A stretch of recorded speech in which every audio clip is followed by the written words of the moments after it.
She was the real princess, yet she had wandered outside the palace for 10 whole years. When the emperor finally found her and brought her back, her return home wasn't welcomed. Her brother despised her and her fake green tea sister threatened her. Just moments ago, Beibia entered the throne hall with her maid to meet the father she hadn't seen in a decade. When she finally saw his face, Beibia's eyes lit up like stars. He's so handsome, she thought. After all, she was someone who had crossed over from Earth. But just then, a sweet, overly nasal voice called from behind her. Daddy, try this, it's so good. It was the fake princess, Lillian. Beibia couldn't help but think, ugh, that forced baby voice is disgusting. The emperor smiled and told Lillian to come over and meet her sister.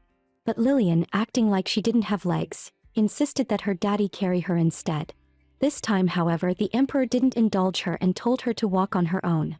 Seeing that he wouldn't pick her up, Lillian pouted, if daddy doesn't carry me, I'm not going. The doting father finally gave in with a sigh and stood up to carry her. In his arms, Lillian shot Beibia a hostile glare.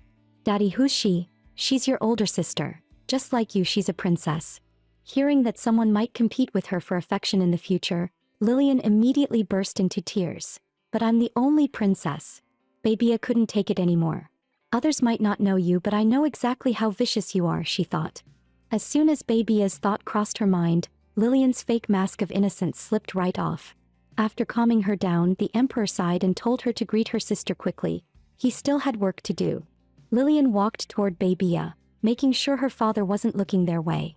Then she leaned close and hissed, don't even think about taking my place, you'll never have a chance. Beibia yanked her hand away and replied coldly, you're overestimating yourself, that I have no interest in your position. Just as the two princesses were quietly competing, the door suddenly opened. The person who entered was their elder brother, the future heir to the throne. The moment Lillian saw him, she ran up with a sugary smile. Big brother, give me a hug. But her brother didn't buy it. Lillian, you still haven't finished what you were saying, have you? Look how polite the new princess is. Beibia blinked in surprise. She hadn't expected her brother to take her side and say exactly what she'd been thinking. Yet the next second he turned to her and said, so this is my sister. Not exactly impressive in looks. Beibia froze on the spot, her brief joy vanishing instantly. Annoyed, she shot back, right back at you, you're not much to look at either. Her brother frowned slightly at that. He then turned to the emperor. Father, what's going on here? The emperor replied calmly, she's your real sister, that I had no choice but to bring her home. Her brother was startled, that she's really my sister. Then why did she only return now? Beibia sneered inwardly. Sorry, I'm the real princess here. Looks like you don't know a thing. The emperor continued calmly, you'd better get along, both of you, that I haven't decided yet who will be chosen as the sacrifice. At that, her brother finally understood. The emperor was preparing for an upcoming ritual sacrifice.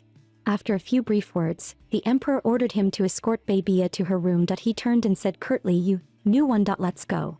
Beibia frowned at his rude tone, clearly displeased. He led the way at a brisk pace, forcing her to jog to keep up. Seeing her fall behind, he teased, what's wrong? Got glue stuck under your feet?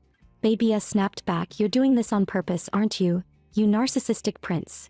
Truly, the two were like a pair of bickering rivals who couldn't stop trading jabs. Soon they reached her room. Beibia said flatly, big brother, you can leave now. To her surprise, he smirked, that I in such a hurry to get rid of me. Is it because I'm too handsome and you're shy? Beibia rolled her eyes, as if, you self-obsessed narcissist. Yet her brother showed no shame and even suggested, maybe I should come in and sit for a bit? Beibia quickly waved her hands. Please just go already, she thought desperately. She pushed her maid forward and said politely, thank you for walking me back. Beibia thought she could finally have some peace once she got back to her room, but the moment she sat down, there came a loud bang bang bang at the door. Her annoying second brother barged in again, full of attitude. Just earlier, her eldest brother had been escorting her to the docks where the royal boats were waiting. There they saw Lillian laughing and playing on the shore with the second brother. Beibia was speechless. She and that fake princess were wearing the exact same dress. Still, she didn't get angry, she simply sighed helplessly. Then she lifted her chin proudly and said, wearing the same outfit isn't scary, that it's only awkward for the uglier one, and that's definitely not me. The emperor, seeing everyone had arrived, clapped his hands. All right, get ready. We're boarding the boat. Lillian cheered, yay. I've been waiting for this all day. The emperor smiled and asked, so, who do you want to ride with today? Lillian already knew exactly who she wanted, but still pretended to be unsure. The eldest brother raised his hand quickly. I'll pass. I'd rather stay on shore and read. The emperor patted Lillian's hair. Then how about going with your second brother? The second brother, who hadn't dared to speak, panicked. I don't want to go on the boat either. Baby saw right through him and teased, you're not scared of water, are you? Her words hit the mark. The second brother froze, utterly embarrassed and speechless. Not wanting to lose face, he stomped toward the boat and shot back, who said, I'm afraid of water. But the very next second, her second brother totally embarrassed himself.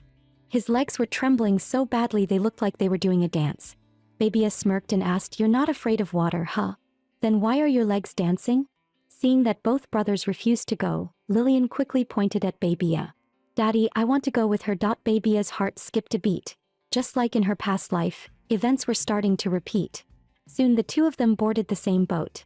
As the vessel drifted farther from shore, Lillian finally dropped her act.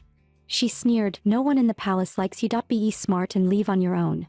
But Babia just shrugged. I couldn't care less who likes me. Until I reach my goal, I'm not going anywhere. Lillian's tone darkened. So you are trying to steal my place. Babia rolled her eyes. Please, you're the one who stole my place. Hearing herself called a fake princess, Lillian completely lost control. You're lying. If you won't leave by yourself, don't blame me for being ruthless. She suddenly leaned toward the edge of the boat. Babia froze. Wait, this isn't how it happened last time. Before she could react, Lillian toppled straight into the water. Babia instinctively reached out to grab her, but she was a second too late. The moment Lillian hit the water, she started screaming dramatically, Daddy! Help! Sister's trying to kill me. Then it hit Babia. Lillian had a magic float charm. She smirked coldly. So that's your plan, to fake it. Too bad for you, we're too far from shore. Father and the others can't hear you. Let's see how you get out of this one. But at that moment, the magic float charm suddenly failed. Lillian, who couldn't swim, began to sink fast, flailing desperately as she screamed for help. Babia still thought she was faking it. Go on, act all you want. No one can hear you anyway. But when she saw Lillian's hand weakly flailing above the water before slipping under, she realized, wait, she's actually drowning. Rushing to the edge of the boat, Babia shouted, hey! Don't you dare die on me. If there's only one princess left, the whole plot's gonna fall apart. Without hesitation, she stripped off her heavy gown and dove straight into the water. Lillian was sinking fast. Babia kicked hard, swimming after her with all her strength. She caught Lillian around the waist and pulled her up toward the surface. The moment Lillian's head broke the water, she started thrashing wildly, ignoring Babia's warnings to stay still. Finally, Babia lost her patience. She delivered a precise chop to the neck, knocking Lillian out cold. At that instant, guards by the lake spotted them and dove in to help. The commotion finally caught the emperor's attention. Moments later, the guards carried both princesses ashore, reporting that it was Babia who had saved Lillian. The emperor, still uncertain, asked personally, was it truly you who saved her? Babia replied calmly, I just didn't want her to die and make things hard to explain. Just then, the second brother suddenly accused her, shouting, you're the one who pushed Lillian into the water. Now you're pretending to be the hero. This time, the emperor finally spoke up for Babia. Enough, he said sternly. Everyone saw what happened, don't spread lies. The second brother tried to argue again, but the eldest brother quickly pulled him away. Seeing herself wrongly accused, Babia's temper flared. She smirked coldly. Why don't you investigate again then?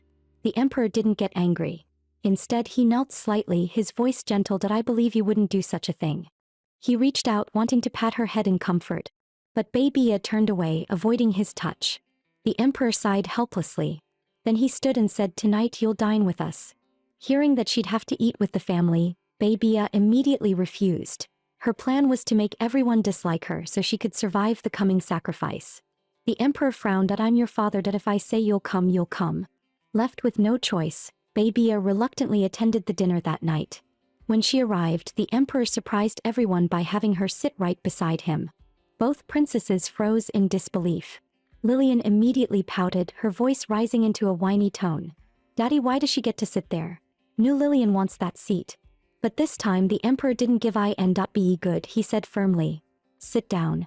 Babia sat reluctantly as the maids placed a full course meal in front of her. She half expected some prank or poison dish, but seeing that her food was exactly the same as everyone else's, she relaxed and began eating heartily. Then the emperor suddenly spoke again, his tone serious. There's another reason I invited you tonight. I'd like to introduce you to your fiancé. Babia nearly choked on her food. Right, there was a fiancé in the novel, wasn't there? A moment later, a handsome young man entered the hall, graceful and full of confidence. At first, he assumed the engagement was with Lillian.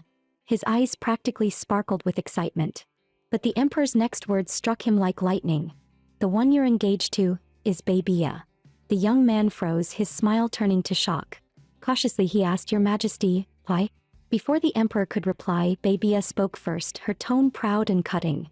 Because she's the fake princess. I'm the real one. I was switched at birth and spent 10 years wandering outside the palace. Now that I've finally returned, the impostor still tries to frame me. The young man's eyes flared with disbelief and fury as he stared at Babia, flames practically burning in his gaze. Babia turned her head away, exasperated. Why are you glaring at me? I'm not the one dying to marry you. Then Lillian put on her best wounded expression. Brother Aiden, I'm so sad. Daddy won't let me marry you.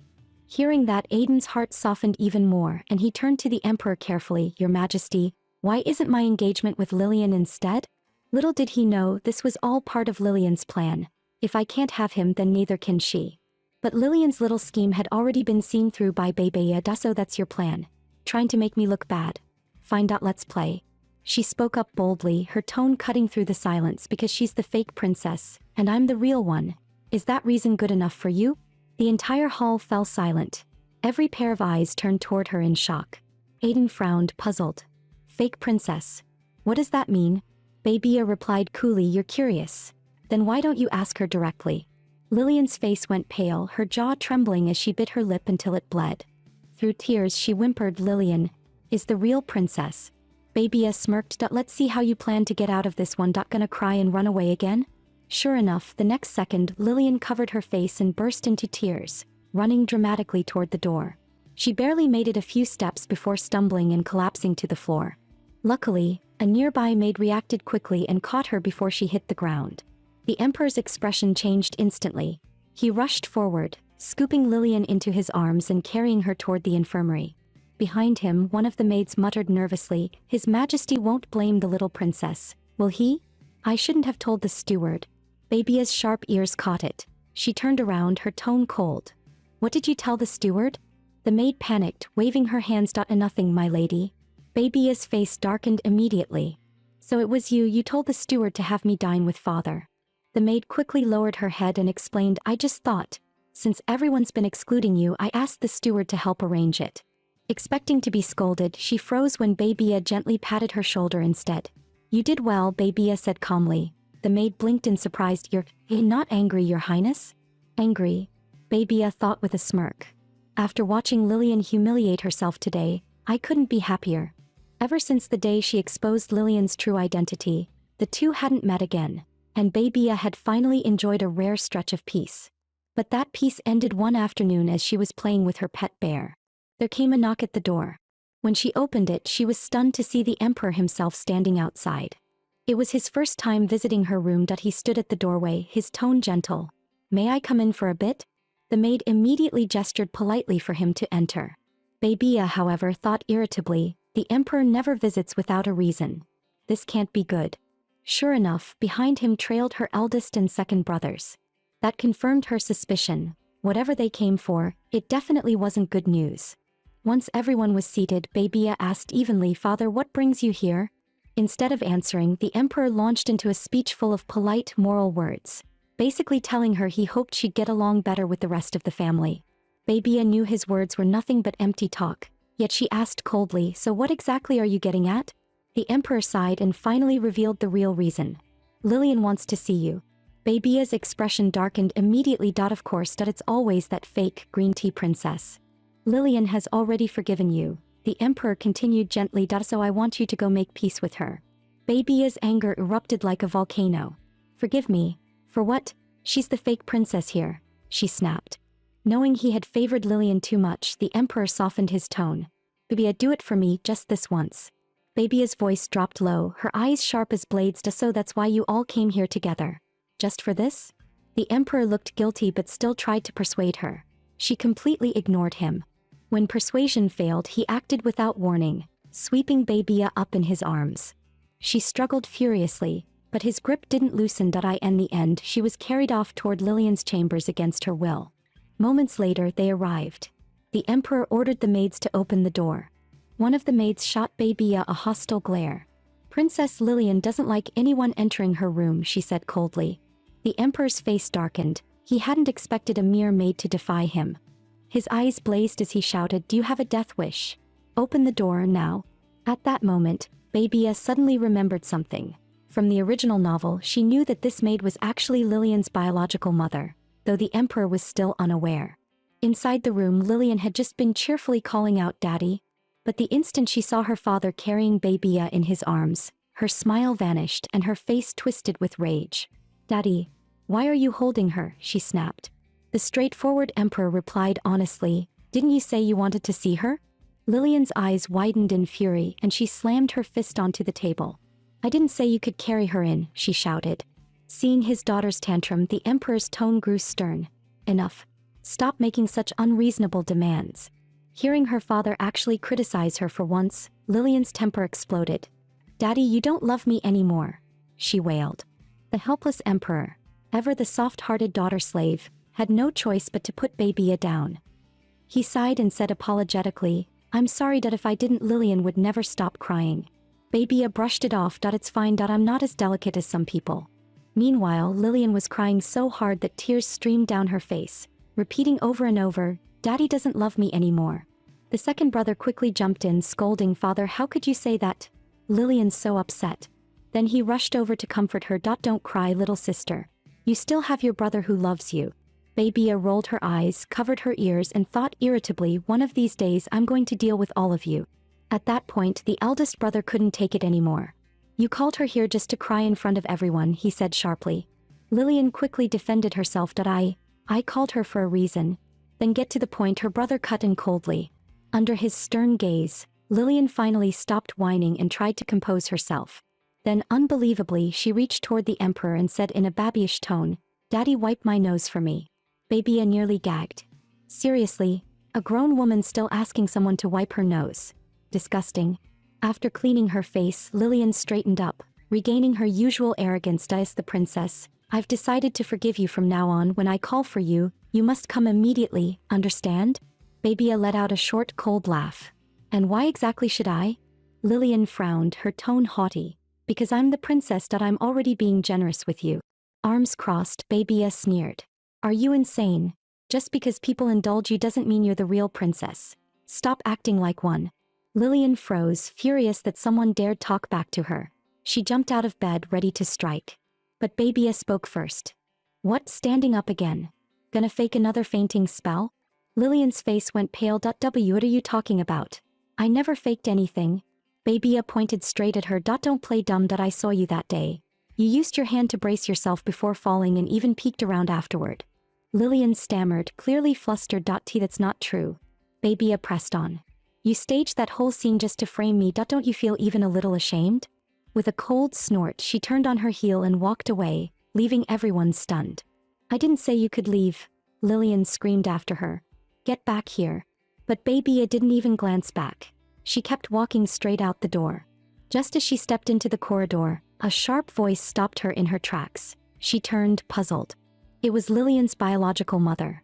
The maid, her face was dark as she said coldly, "I heard everything you two just said." Babia raised an eyebrow. "Oh? And what of it? Don't tell me you're here to stand up for her." The maid snapped, "Don't get too full of yourself. Do you really think this makes you the real princess?" Babia smirked, amused.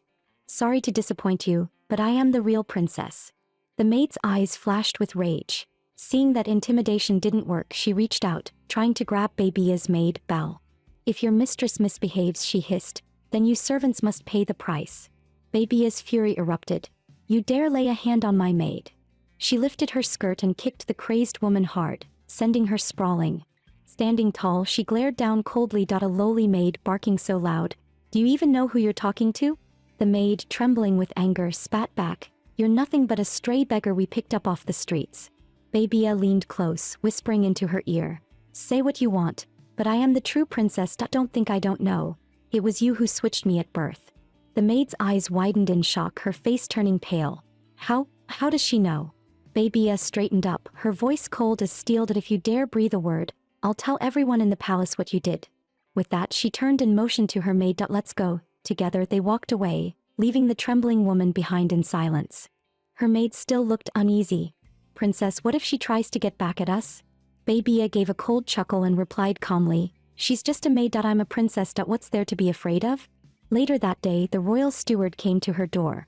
Your Highness, His Majesty requests that you join him for dinner. Remembering the disaster that was the last family meal, Baby's whole body screamed no thanks. But the steward added, if you don't come, His Majesty said he'll come get you himself. With no choice, Baby sighed and reluctantly followed him to the dining hall. The moment she stepped inside, she was greeted by a sight that nearly burned her eyes. Her annoying second brother was feeding Lillian by hand like a toddler. Baby's lips twitched in disgust. Seriously, how old is she?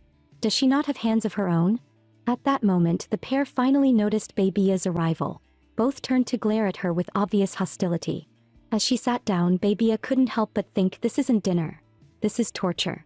She reluctantly picked up her fork and began cutting her steak, trying to stay quiet.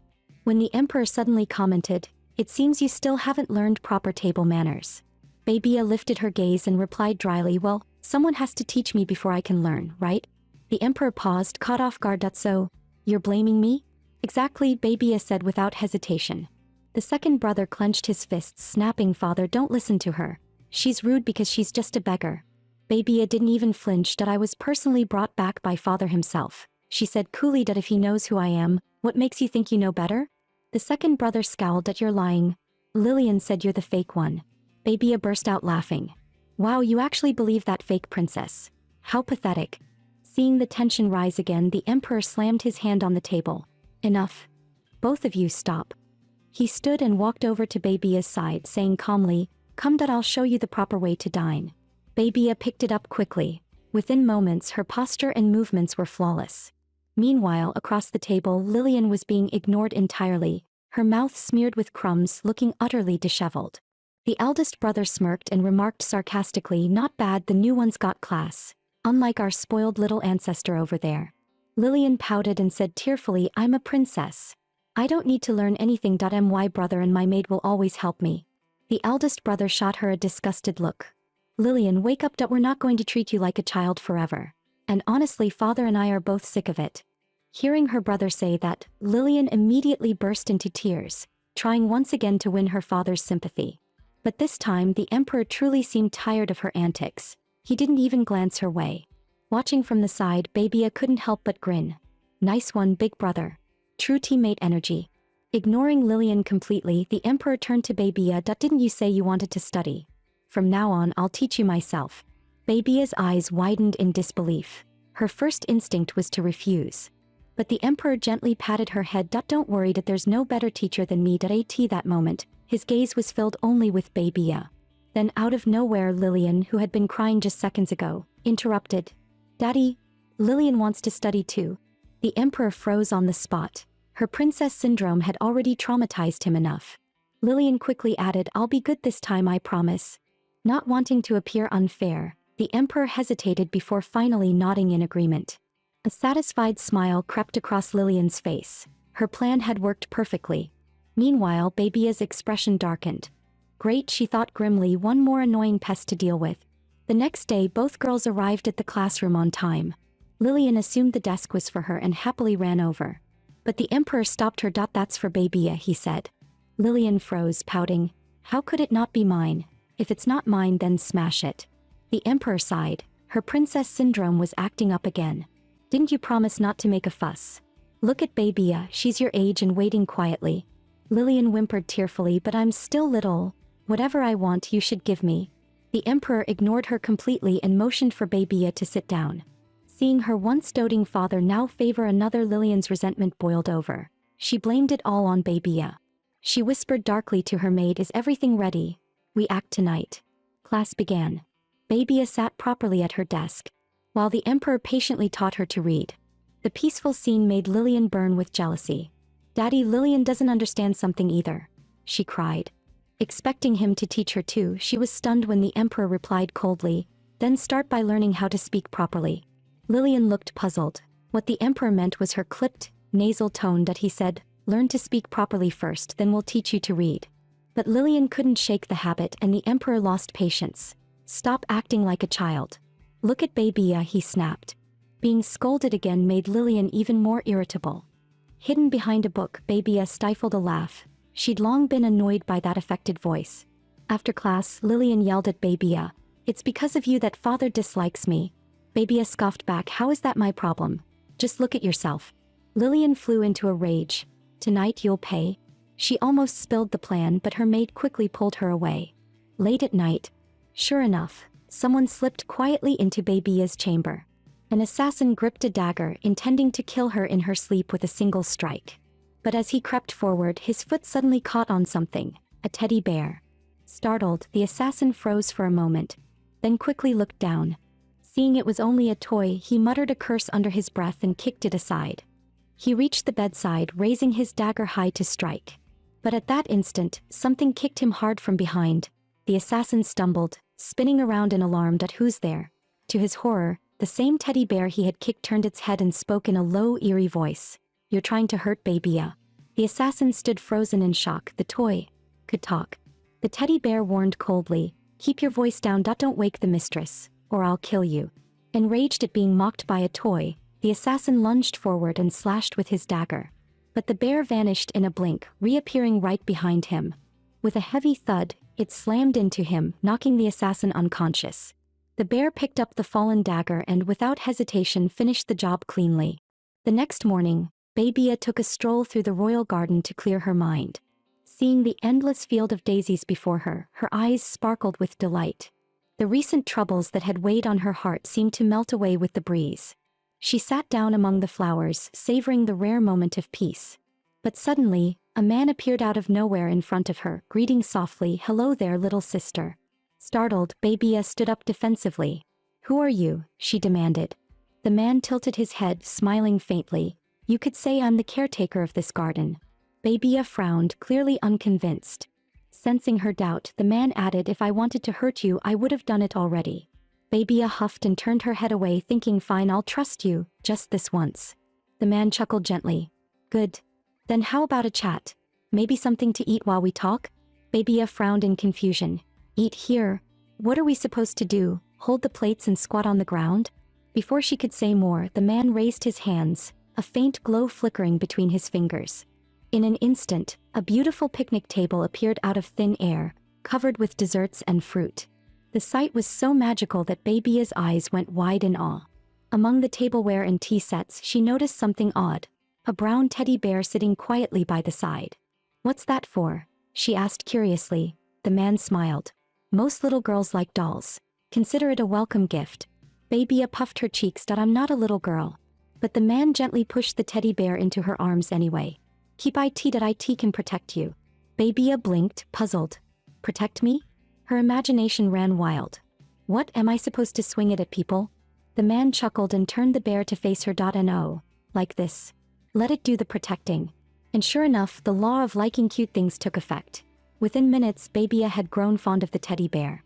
Looking at the man's gentle smile, she felt an odd sense of warmth and asked without thinking, "Are you a magician?" The man thought for a moment before replying, Something like that, I suppose." Babia frowned at the vague answer. "What's that supposed to mean?" "Then what are you exactly?" The man actually seemed to think about it seriously. Babia felt a flicker of unease, then realized how ridiculous that thought was. She accidentally spat out her coffee with a laugh. The two of them kept chatting idly until the sun began to set. As dusk painted the sky, Babia stood up. "I should get going." The man rose too, gently patting her head. "Whenever you're feeling down, come find me here." As soon as he said that, his body began to dissolve into shimmering light, fading into the air. Babia stood there in a daze, her mind blank. It all felt like a dream. Moments later, her maid awoke, startled. "Where did that man go? Did he hurt you?" The maid blinked, confused. "Who was he?" I don't even remember what he said to you." That night, the princess sat by the window watching the heavy rain pour down. It's been raining for 3 days straight, she thought. No sign of stopping. "I still haven't had a chance to visit the flower field again." Hugging her teddy bear close, she murmured, "Since entering the palace, I've never looked forward to anything. But now, I just want to see him again." Her voice softened. "He even asked me to give him a name. What a strange man." Leaning back on the couch, she stared at the ceiling, whispering to herself, what name should I give him? Just then a knock came at the door. Babia called out, who is it? Come in, it's not locked. She muttered under her breath, ugh, don't tell me it's that second prince again, probably here to pick a fight. The door creaked open and a calm male voice spoke. Princess Babia, how have you been lately? It was the royal steward who served the king. Seeing him, Babia quickly stood up. She lifted the hem of her dress and gave a polite curtsy. The man immediately stepped forward and stopped her. Your Highness, please don't. Aside from His Majesty and the future crown prince, you need not bow to anyone. That's royal protocol. Babia nodded that I understand. But in her heart she thought, you're one of the few people here who've treated me kindly. The man smiled warmly. Do you still remember me? Of course I do, she replied. You were the one who brought me into the palace. I never got the chance to thank you properly. The man bowed respectfully. No need for thanks, Your Highness. Allow me to reintroduce myself. I am Arl Edge, steward to His Majesty. I've been quite busy recently, so I haven't had the honor of visiting you sooner. He nodded approvingly. Your maid, Lisabelle, is very capable. I'm glad she's by your side. Then his tone softened with slight guilt. Still, I feel uneasy assigning only one maid to care for you. Babia hugged her maid gently and smiled. It's alright. Lisabelle's enough. I like her very much. The steward gave a small nod, then hesitated. Actually, there's another reason I came today.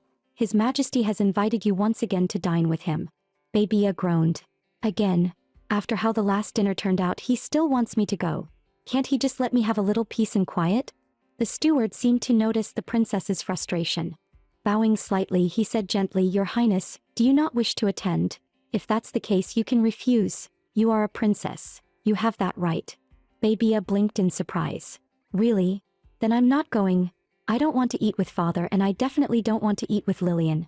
The steward smiled kindly. Dice you wish, Your Highness, that I'll inform His Majesty of your decision. And please know, I'll always be on your side. After he left, Babia hugged her teddy bear and sighed. Barry, when is this rain ever going to stop? Her maid tilted her head. Barry? Is that the name of the toy? Babia nodded. Yeah, it's what that man gave me. The maid frowned slightly, deep in thought. That man?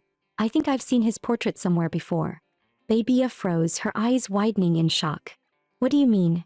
Where did you see his portrait? She pressed urgently. Just then, another knock echoed at the door. Babia frowned in irritation. Ugh, who is it this time? Can't they see I'm busy? Busy with what? It turned out to be none other than His Majesty the King. Babia and her maid immediately stood and bowed respectfully. The king smiled gently. May I come in and stay for a while? Meanwhile, elsewhere in the room, Barry was quietly wiping the sweat off its furry forehead. It had been quite the workout. Glancing at the dagger in its paw, it muttered, Not bad, I'll keep this. It might help protect my master. Then it slung the weapon across its back. The bear began cleaning the blood from its face, mumbling, Oh no, what a mess. If the master saw this, she'd be terrified. It looked at the fallen assassin, sighed softly, then pulled a bedsheet over him. There. That should do it. With everything taken care of, Barry climbed back onto the bed, settled into place, and thought contentedly, now the master won't suspect a thing. The next morning, Babia stretched and murmured, The room next door was so quiet last night. Maybe I was just imagining things. She glanced around. Every doll was still in its place. Looks like nothing happened after all, she said softly. But then something caught her eye, a crumpled bedsheet on the floor. Huh? What's that doing there? She walked over and carefully lifted the sheet. The sight beneath made her scream and stumble backward, collapsing against the wall, trembling. Her maid Lisabelle rushed in, alarmed. Your Highness. What's wrong? Babia's voice quivered. She stammered, pointing at the floor. Lisabelle followed her gaze, then let out a terrified cry. Guards. Someone, come quickly. Moments later, Steward Arl Edge burst into the room with several guards. Lisabelle, what happened? Babia pointed shakily. I came in this morning and saw it, just like this. The steward frowned grimly. We'll investigate immediately. Lisabelle, take the princess out of here. But Lisabelle stood frozen, pale and trembling. Lisabelle. The steward barked. Pull yourself together. The princess needs you. She blinked and nodded weakly. Wise. Understood. Babia's eyes drifted toward her teddy bear, and she noticed something odd. There was a strange new attachment on its back. Lisabelle, something's off about Barry. Still dazed, the maid responded automatically. Weiss, I'll bring it to you right away. She added faintly, Please don't move, Princess Babia. I'll make you some tea. Babia smiled softly. I'm fine. Go ahead. But inside she thought she must be going to find out what happened, and doesn't want to worry me. Her eyes returned to the bear. Good thing Lisabelle didn't notice anything strange when she picked it up. Otherwise things would have gotten complicated. Babia frowned, studying the dried stains on Barry's fur. Who killed the assassin? Why is there blood on Barry? The blood's dry. It must have happened last night. But the marks look wiped clean. Who would bother cleaning a toy after committing murder? And why tie a dagger to its back? As Babia examined the blood-stained dagger in her hands, a small voice suddenly echoed through the room. That's dangerous, you know. Babia froze, eyes darting around. Who's there? She shouted. The teddy bear slowly turned its head and said in a soft, childlike tone, Master, please give the dagger back to me. Babia blinked hard, pressing a hand to her forehead. Am I hallucinating? Maybe I've just been too stressed today. Then the bear reached out a tiny paw and poked her gently. Master, open your eyes and look at me. Babia's jaw dropped. Barry. You're really talking. Since when could you talk? Barry tilted its head, smiling sweetly. I've always been able to. I just didn't want to scare you, so I kept quiet. Babia let out a sigh. Oh, but now you're not afraid of scaring me. Yeah, right. Enough pretending. She took a deep breath, trying to steady herself. Okay, calm down. This is a magical world. Jenkins can use magic, so it's perfectly normal for him to give me a magic bear, she reasoned aloud. Regaining her composure, she asked, so that assassin last night, was it you who took him down? Barry hesitated, eyes shifting nervously. Yeah, no, not me. I'm way too cute to do something like that. Babia rolled her eyes. Oh, please. Just admit it, it was you. Barry scratched its head awkwardly, giving an innocent smile as the air filled with both tension and absurd cuteness. Suddenly, a deep, furious voice echoed from outside the door. What's going on here? What are the knights doing? It was the king, his expression stern as he barked orders. Find out who the assassin was, and how he managed to get into the palace. His voice grew tense. Where's the princess? Where is she now? Lisabelle froze under the king's sharp tone, completely flustered. Just then Babia stepped forward from the crowd and said coldly, Don't yell at my maid. I'm right here. The king turned, eyes wide with relief, and rushed to embrace her. Bebe, thank the gods you're safe. It's my fault. I didn't care for you enough and put you in danger. You can't stay here any longer. Move into my palace and live with me. Babia stiffened. Wait. That means I'll have to live with Lillian. She shook her head frantically. No way. Absolutely not. The king's voice softened, but his words carried absolute authority. I understand you're concerned. That's why I'll have Lillian move out. After the assassination attempt, the king ordered the Red Wolf Knights to guard Babia around the clock until she officially relocated to the royal palace. But Babia found the whole situation troublesome. If Lillian learns father kicked her out just to move me in, she'll throw another royal tantrum for sure. She sighed. At least listen to me, will you? I don't want to move rooms, and I definitely don't need guards following me everywhere. The king's expression hardened. That's an order. You don't have the right to refuse. Hearing that, Babia could only roll her eyes in defeat, muttering inwardly, stubborn old man. From that day on, the Red Wolf Knights stood guard day and night, leaving Babia with no chance at all to speak privately with Barry. That morning, headmaid Anna came to remind Babia of her etiquette lesson. As a princess, you must always maintain your grace. And when facing rudeness, you must respond firmly. Only then can you uphold your dignity. But before the lesson could begin, the door suddenly burst open. Lillian stormed in without warning. Babia frowned, her tone sharp as a blade. Don't you know how to knock before entering? How rude. Get out. Lillian's face turned red with fury, trembling from head to toe. Anna quickly intervened, flustered. Princess Babia, how could you speak to Princess Lillian like that? Babia shot her an unimpressed look. Didn't you just teach me that I should scold rude people to maintain authority? Anna hesitated, then stammered, why yes, but that doesn't apply to Princess Lillian. Babia's eyes narrowed dangerously. Why not? Enraged by the reminder of being kicked out of the palace, Lillian stomped her feet and shouted, You're the worst. Get out. Get out of here. Babia finally lost patience and yelled right next to her ear, Can you shut up already? Lillian shrieked, clutching her ears, tears welling up instantly. Her maid, Lidlebell, rushed forward, raising her hand to strike Babia. But Babia remained perfectly calm, her gaze cold. Go on, hit me. You're just a maid. How dare you raise your hand against the king's daughter? Lidlebell froze, her hand suspended midair, face drained of color. At that moment, the crown prince entered the room. He glanced around with a frown. What's going on in here? Lillian immediately ran to him, clutching his arm and whining tearfully, brother, baby bullied me. The crown prince glanced around calmly and said in a measured tone, is that so? Funny because I only saw Littlebeil with her hand raised, ready to strike. Lillian panicked instantly. No, brother. You misunderstood. Littlebeil was just reminding Babia about her manners. She covered her ears and pouted dramatically. Manners don't matter right now. My ears still hurt. But the prince slowly lifted his hand, his expression unreadable. Lillian flinched in fear, ducking down with both hands over her head. Brother, what are you doing? Littlebeil cried out anxiously, Your Highness, please don't. Yet the prince didn't strike her. Instead, he smiled faintly. Relax, I was only going to teach you some manners. Tears welled up in Lillian's eyes. Why are you treating me like this too? The prince lowered his hand, his tone calm and detached. Father already told you. Both of you are princesses. You're supposed to live in harmony. But Lillian only cried harder, her voice trembling. Father made me move out. Now even you're scolding me. Ever since Babia came to the palace, everyone started to hate me. What did I do wrong? Sobbing, she turned to storm out. You're all so cruel to me. But before she could leave, Babia grabbed her wrist firmly. Her eyes were cold and sharp as steel. Don't think you can just play the victim and walk away. You still don't get it. Everyone blames you because of your own foolishness. Lillian struggled violently, screaming, Let go of me. You vile woman. Babia gritted her teeth, muttering inwardly, What a lunatic. Just then the king appeared in the doorway, frowning. What is all this noise about? The moment Lillian saw him, she rushed forward, calling sweetly, Father. Babia felt her stomach drop. Great. With this setup, I'm definitely the villain now. Lillian clung to the king's arm, her voice trembling with feigned innocence. Father, please help me. She tried to hit me, she yelled in my ear. My ears still hurt. The king sighed heavily. Speak properly, Lillian. What actually happened? Lillian pouted and lightly punched the king's chest. You're so mean, Father. It's all your fault. Babia shivered in disgust. Here we go again. She turned to her maid and muttered, Let's go. I've had enough of this act. The crown prince stopped her. Why don't you just explain what happened?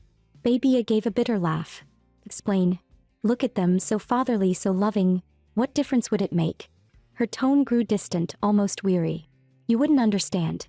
When someone's always ignored, always blamed for everything, eventually they stop trying to defend themselves.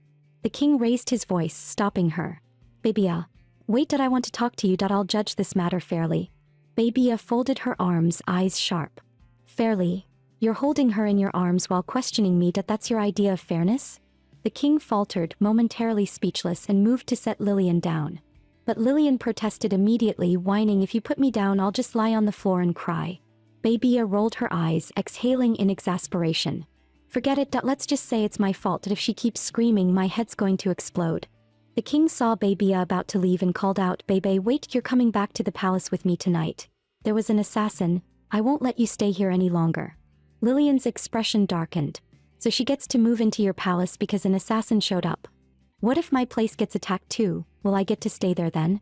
The king's tone grew stern. There will be no more assassins. Every door will be locked and the culprit's identity is already under investigation. Lillian fell silent, biting her lip. Then she snapped, Littlebeil, we're leaving. Her maid quickly followed, bowing. Yes, your highness. Ever since Babia had moved into the royal palace after the attack, the king visited her almost every day. It was exhausting. Worse yet, the crown prince often dropped by too, using excuses like the view's better here. Babia sighed inwardly. At this rate, how am I supposed to escape? Today's the day I'm supposed to meet Jenkinson. Suddenly, a knight downstairs shouted, Princess, it's dangerous out there. Please return to your room. Got it, Gilbin? Babia called back impatiently. She looked down from the balcony. Knights patrolled the entire courtyard. With this many guards around, how am I ever getting out of here? After a moment of thought, she whispered, Bearby. The little bear appeared instantly, tilting its head. Is master? What's wrong? Babia crouched beside it and whispered, Can you go find Dr. Jenkinson and tell her to help me? She can use magic, right? The bear frowned, resting its paw under its chin. No can do. The royal palace is surrounded by a ceiling barrier. My creator can't get inside. Babia blinked in confusion. Barrier. Why would there be something like that here? Bearby spread its tiny paws helplessly. If even you can't leave, master, how could a little bear like me possibly get out? Babya thought for a moment, then her eyes lit up. Then I'll just toss you off the balcony. Bearby froze in terror, throwing its paws up. Well, what? Master, how could you be so cruel? Babya crossed her arms impatiently. You said you can't do it, didn't you? You won't break anyway. I finally got Lizabeth out of the way. If I miss today, I might never get another chance. Bearby still looked reluctant, but Babya's determination left no room for argument.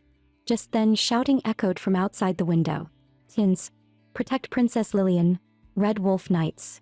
Assemble. The king rushed out of the palace, his face grim.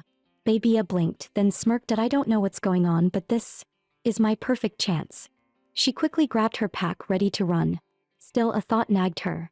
Wait a second, weren't the assassins supposed to be Lillian's doing? Why are they attacking her too? Bearby hopped onto her back cheerfully. Alright, master, let's go. Babya chuckled. Bearby, didn't you once tell me you're super strong? Of course. I could lift you with one paw if I wanted to. The bear boasted proudly. Babya gave her backpack a shake and rolled her eyes. Then why are you riding on me? Get down and walk on your own. Bearby clung tightly to the backpack, shaking its head. No way. Besides, when you told Lizabeth to sew this bag, you specifically said it had to be big enough to fit me inside. Babya rolled her eyes. That's because I didn't know you could walk back then. Suddenly, Anna's voice called from outside. Princess Babya, are you ready for your lesson? Babya's face turned pale. Oh no, Anna's here. Bearby's ears perked up nervously. Master, she's already right at the door. Can we still escape? Babya smirked confidently. Relax, that I've got a plan. She darted into a nearby room just as the head maid, Anna, pushed open the main door. Wait, Bearby whispered, isn't this room supposed to be under repair? We're not allowed in here, right? Babya nodded with a grin. Exactly. One day I got curious and checked what was wrong. She pointed to a cracked corner of the floor. Turns out there's a hole here that I went down once. It connects to a secret tunnel under the palace. Bearby peeked at the dark opening and shuddered at its pitch black down there. I don't want to go. Anna's voice echoed again from the hall. Princess Babya, where are you? Babya didn't hesitate, she dove straight into the hole. Crawling through the narrow passage, she whispered triumphantly, told you. This has to be one of the royal escape tunnels. But after a few meters, her excitement faded into frustration. Ugh, why is it getting narrower? Are we even going the right way? Did we take the wrong turn? Bearby muttered behind her, sounding worried. Fight. Babya hissed, panting heavily. I'm exhausted. Stop talking so much. Poor Bearby was squished flat in the narrow tunnel, its stuffing practically creaking. Finally, a faint light appeared ahead, the end of the tunnel. Bearby, Babya called, gasping for air, help me push that lid open. I can't reach it. On it. Bearby puffed up proudly and with surprising strength shoved the cover open before climbing out. From below, Babya called, if no one's around, hurry and pull me up. But a second later, the lid slammed shut. Hey, you stupid bear. Where did you go? Get me out of here. Babya fumed. You little traitor. How dare you leave me behind? Suddenly, the lid popped open again and Bearby's round head appeared. I thought I heard someone bad-mouthing me. Babya froze, then forced a grin. What? No, you must have misheard. Who'd ever say that? With Bearby's help, she finally climbed out into the open air, gasping in relief. But before she could relax, voices rang out nearby. Search that side. Don't let anyone slip through. Babya's eyes widened at their coming. She grabbed Bearby and dove behind a large tree, peeking cautiously from behind it. Her heart nearly stopped when she saw who was leading the search. The king himself. They're looking for the assassins. I can't get caught, she thought, holding her breath. If I fail to escape today, they'll never let me out of their sight again. After a tense few minutes, the Red Wolf Knights finally dispersed. Babya wasted no time. She seized Bearby's paw and whispered, come on. Run. Master, slow down. Bearby cried out as it bounced around in Babya's arms. My arm's gonna fall off. Stop whining. If you're so uncomfortable, then walk yourself. Babya snapped. Bearby clung tighter to her neck. No way. The ground's dirty. Bearby wants cuddles. I'm dying here and you're still talking. She groaned. Then with a wicked grin, Babya lifted the bear up. Fine. Let's see how fast you can reach the destination on your own. Wah! Bearby screamed as she was tossed through the air. Luckily, a gentle surge of magic caught the bear midair. Dr. Jenkinson appeared just in time to catch it safely. He frowned slightly. No matter what, princess, You can't just throw Barbie like that. Babia huffed. Perfect timing. I'm returning this thing to you right now. Jenkinson blinked in surprise. Return her. But she's supposed to be your guardian. Is she not working properly? Guardian. Babia folded her arms. She won't even walk on her own. She's the laziest thing I've ever seen.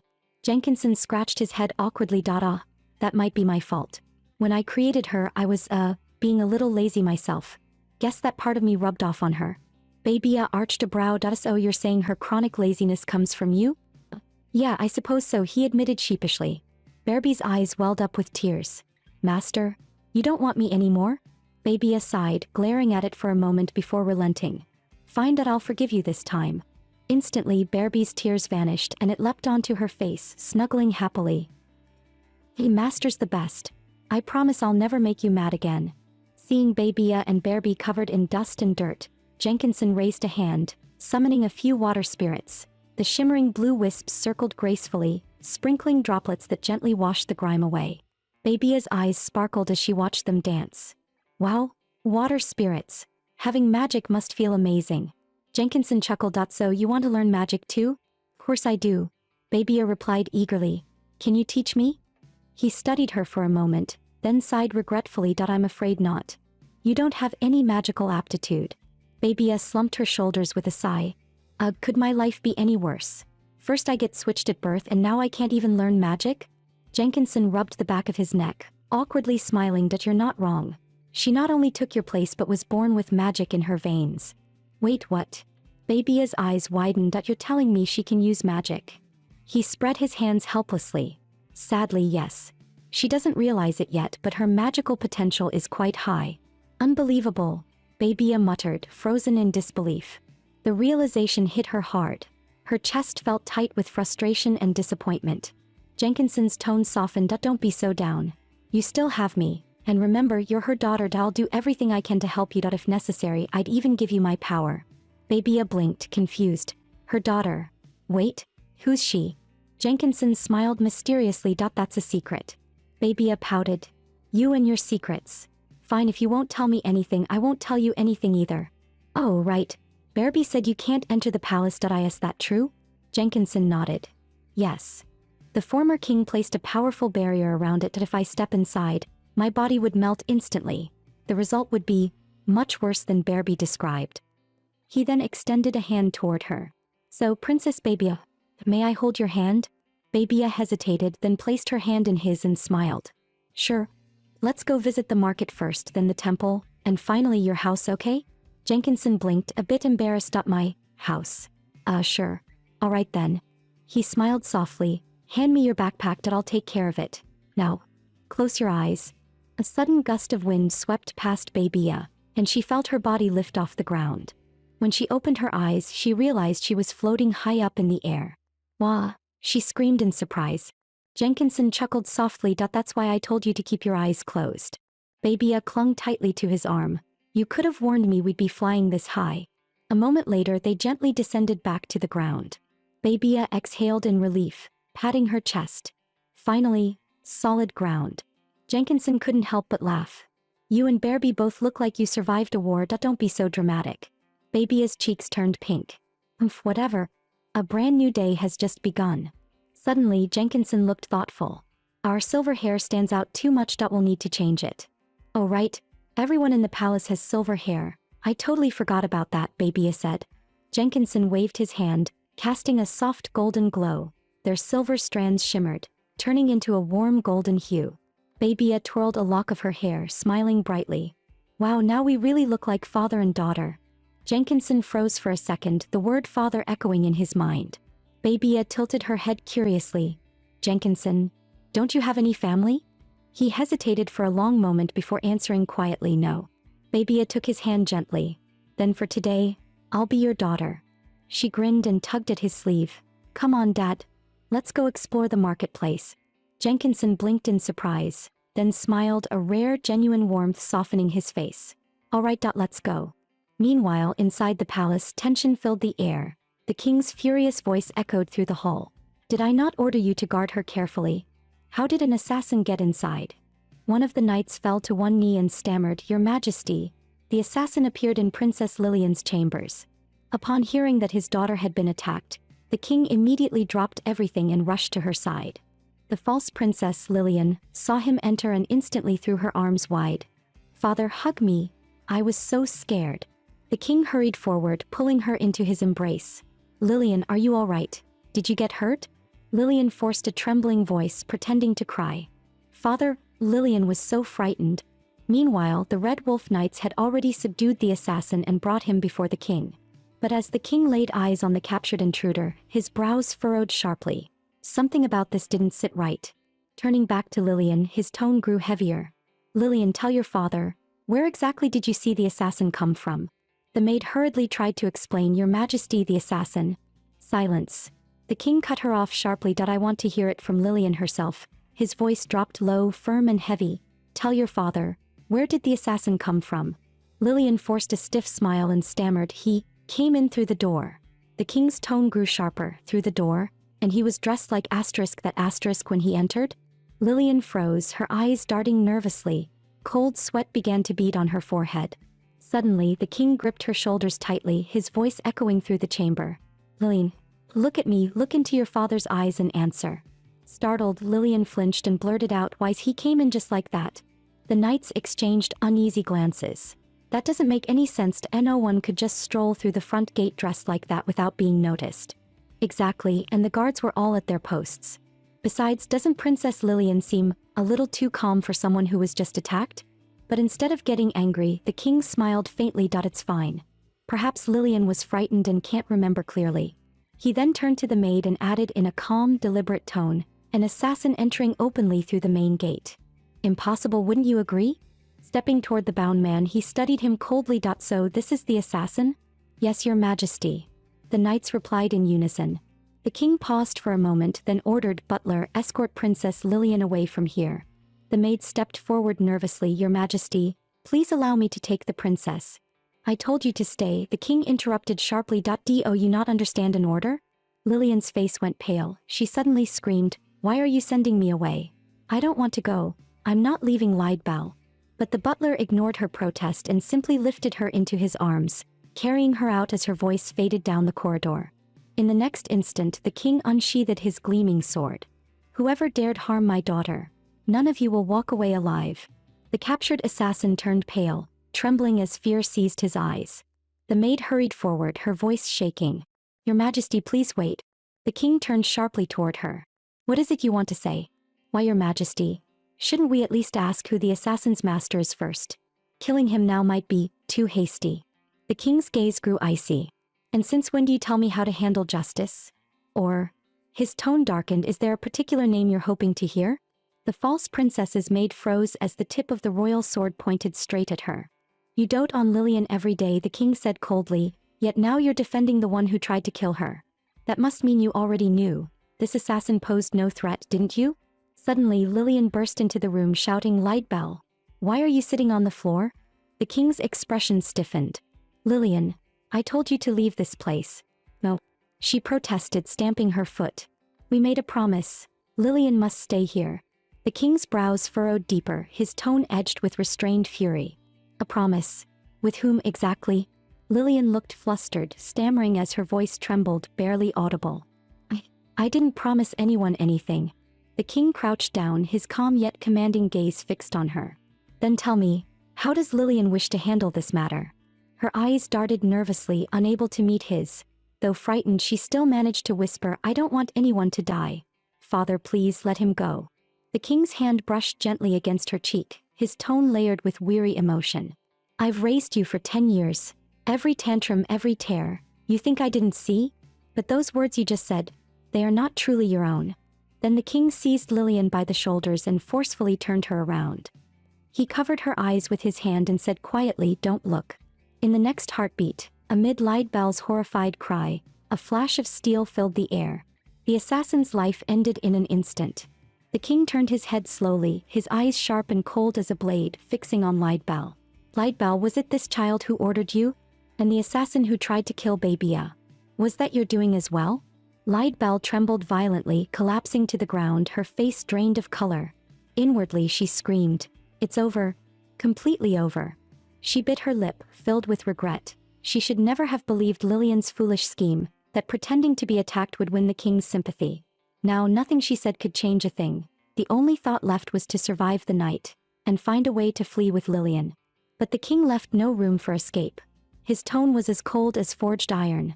From this moment Lillian and Liedbell are confined to this chamber. The Red Wolf Knights will stand guard that if Liedbell attempts to flee, kill her on the spot.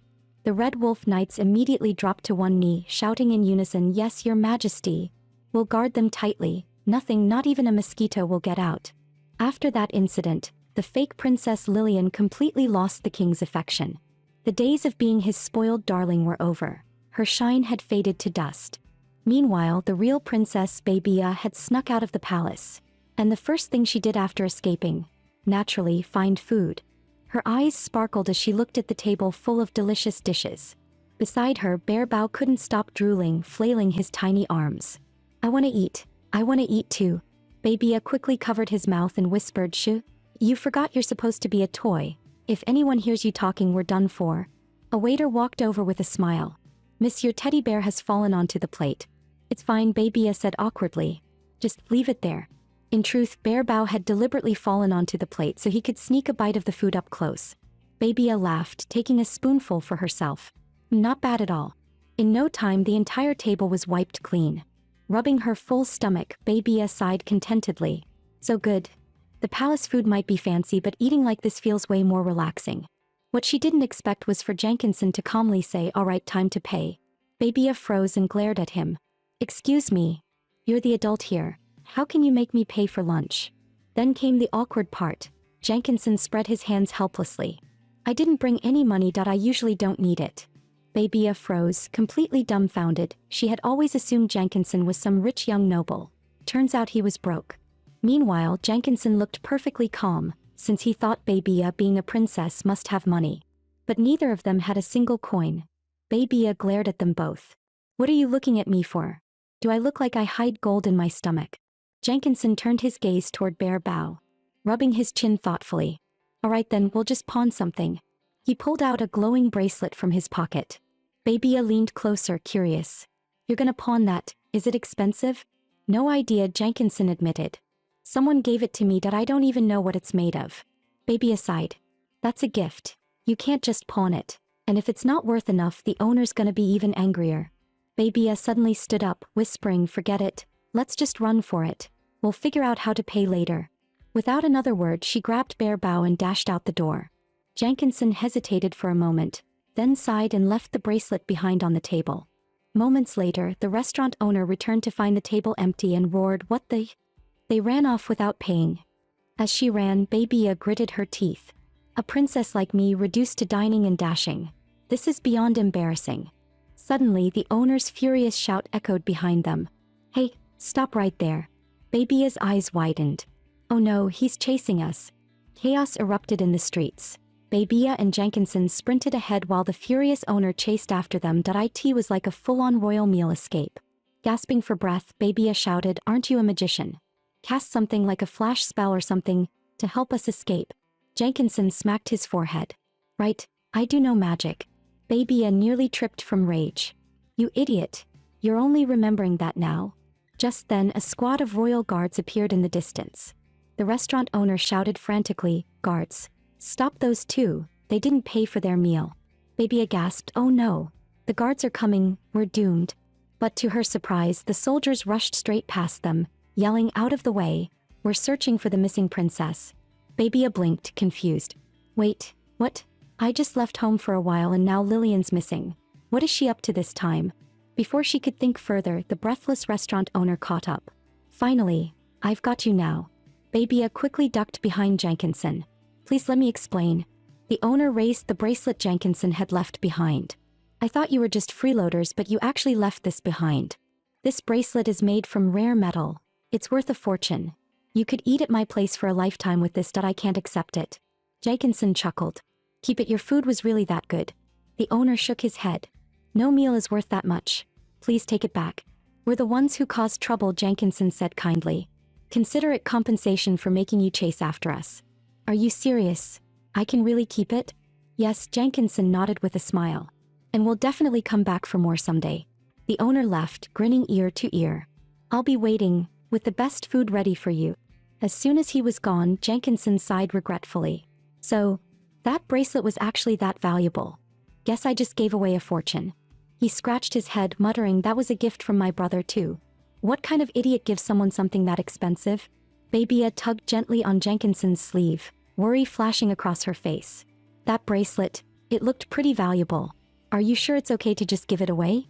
Jenkinson smiled softly and took her hand. It's fine. It's something from long ago. You, Babia, are what matters most to me now. No amount of jewelry could ever compare. He chuckled, changing the subject. Come on, didn't you say you wanted to see the temple? I'll take you there. Soon, a grand white temple came into view. Its towering walls gleamed like polished jade, radiant under the sunlight, magnificent and awe-inspiring. Babia looked up the endless staircase leading to the entrance and groaned. Seriously, that many steps. How am I supposed to climb that? Jenkinson grinned mischievously. What's wrong? Can't make it. Maybe we should just head back down. His tone dripped with teasing sarcasm. Babia clenched her fists. It's just a bunch of stairs. Easy. She huffed, charging upward. Jenkinson followed behind Babia, a faint smile playing on his lips as he watched her stubborn determination. She climbed the endless stairs, panting hard, while Jenkinson strolled casually with his hands in his pockets as if taking a walk. Soon he caught up to her, leaning down slightly with a teasing grin. Tired already? Want me to carry you up? Babia glared at him through gritted teeth. No way, just carry Bear Bow for me. Bear Bow immediately shouted, Master, don't abandon me. What, you think people walk around with dirty feet? Oh wait, I can wash mine. Watching the two bicker, Jenkinson couldn't help but laugh. Honestly, I think Bear Bow just can't bear to be away from you. Just then, Jenkinson suddenly stopped mid-step. His gaze turned serious as he said softly, I'm afraid I can't go any farther. Babia froze, then hurried to his side. What's wrong? Are you hurt? She asked, panic in her voice. Jenkinson pointed toward the stairs ahead, giving a helpless smile. No, it's not that. There's a barrier here, just like the one in the royal palace that I can't pass through. Babia frowned, raising her hand as if to stop him. Another barrier? Really? You're not just saying that because you're tired of climbing, are you? That trick won't work on me. Jenkinson gave a weary chuckle. You wound me, Princess. I'd love to go with you, but this time I truly can't. Jenkinson took out a faintly glowing necklace and handed it to Babia with a serious look. From here on, you'll have to go alone. This magic pendant can teleport you anywhere in an emergency, but only once. So unless you're truly in danger, don't use it lightly. Babia stared at the sparkling necklace and couldn't help but grin behind her hand. This looks pretty expensive. You keep saying you're broke, but I think you're secretly loaded. Jenkinson raised an eyebrow, half amused. You're plotting something again, aren't you? Nope. Nothing at all. Babia laughed nervously and quickly turned away. Come on, Bear Bow, let's go. But Bear Bow looked uneasy. Master, do I really have to go too? What, you don't want to? Babia frowned. It's just, my creator can't enter the barrier, and since I'm powered by his magic. Before he could finish, Babia tossed him straight into Jenkinson's arms. Fine then, stay. I'll go by myself. Without another glance back, she strode toward the temple steps. It's just a temple. What's there to be scared of? Jenkinson can't come, and Bear Bow's a total coward anyway. As she passed through the shimmering barrier, the magic dye in her hair began to fade away. By the time she reached the temple gate, her hair had returned to its original silver white, gleaming under the sunlight. Gazing up at the magnificent white temple, she whispered in awe, so tall. This must be the temple. Suddenly, a calm voice echoed from beyond the doors. Welcome. The grand gates slowly opened, revealing a silver-haired man in a white robe. Greetings, he said with a gentle smile. I am the temple's high priest, Beloche. Babia thought for a moment and quickly made up a name. My name is Yana. Miss Yana, are you here alone? Beloche asked calmly, tilting his head. Thought there would be 3 of you. Babia waved her hands nervously. No, it's just me really. Her heart skipped a beat. There's no way he could see the bottom from here.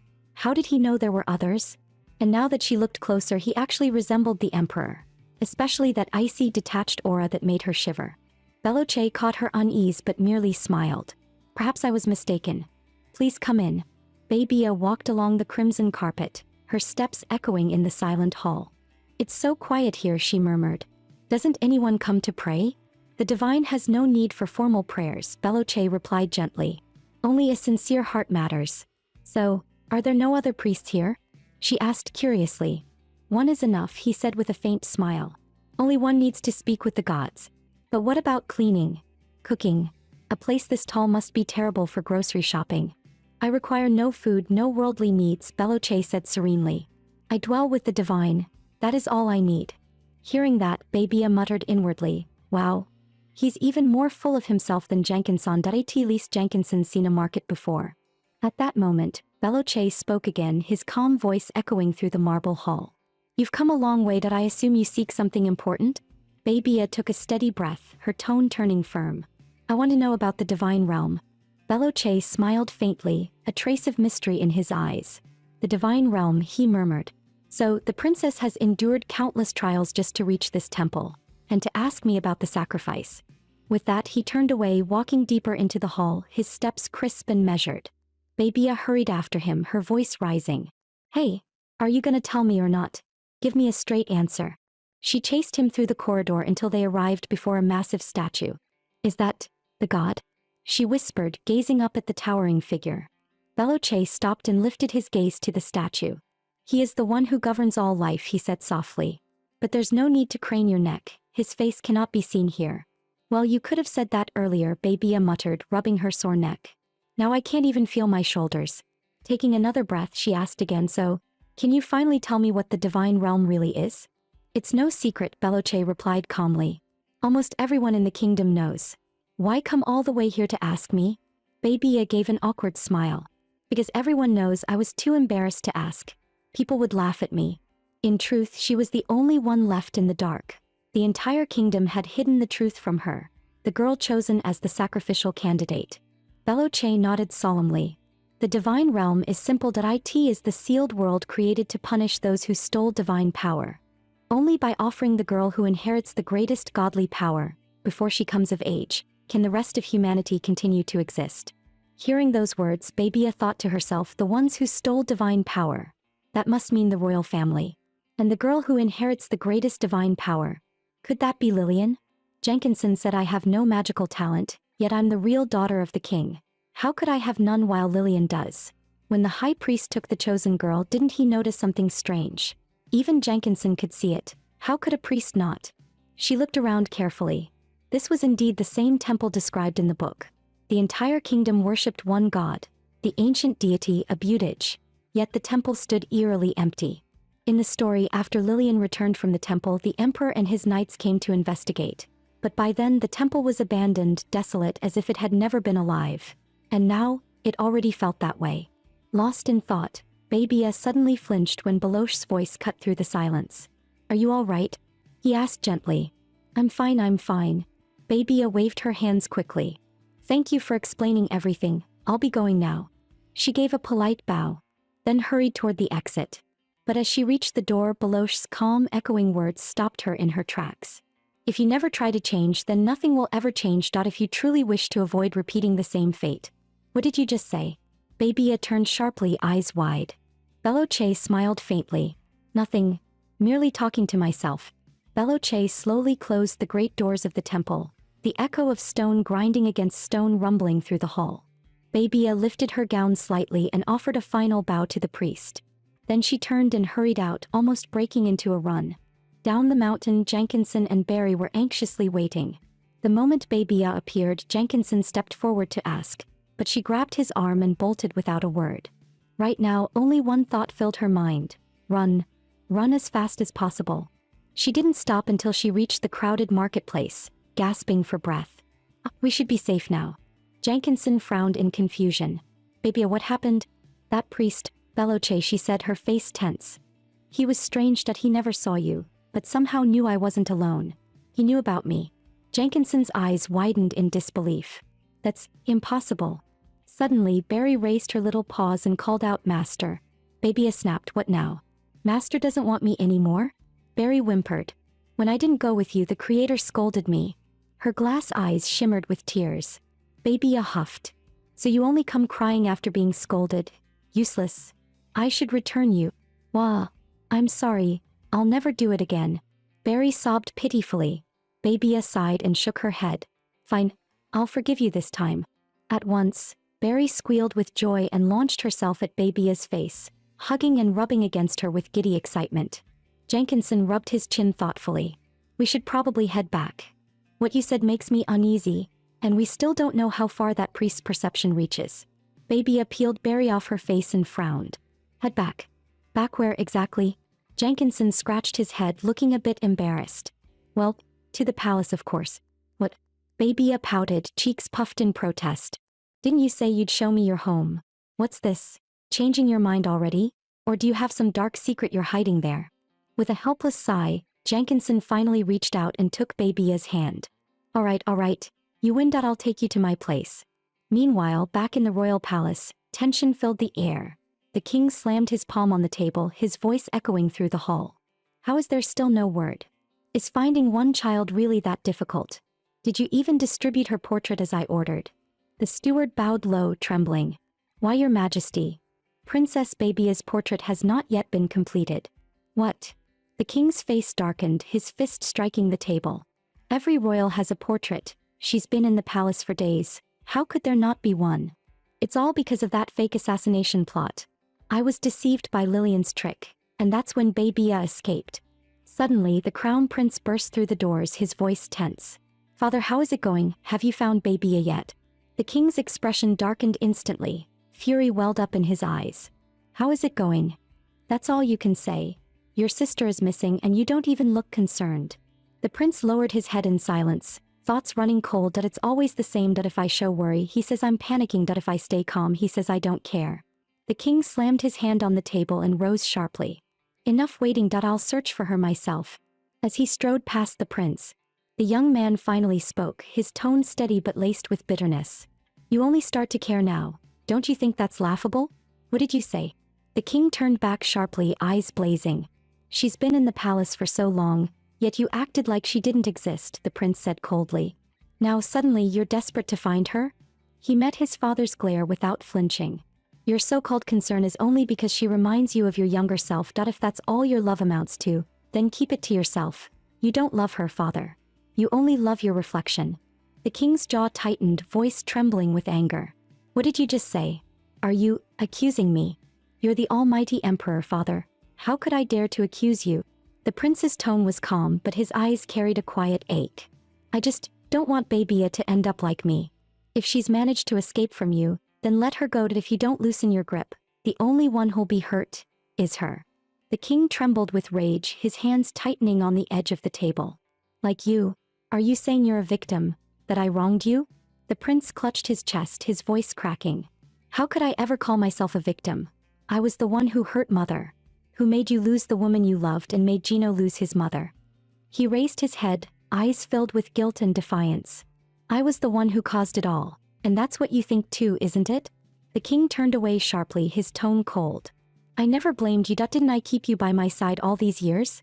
The prince gave a bitter laugh.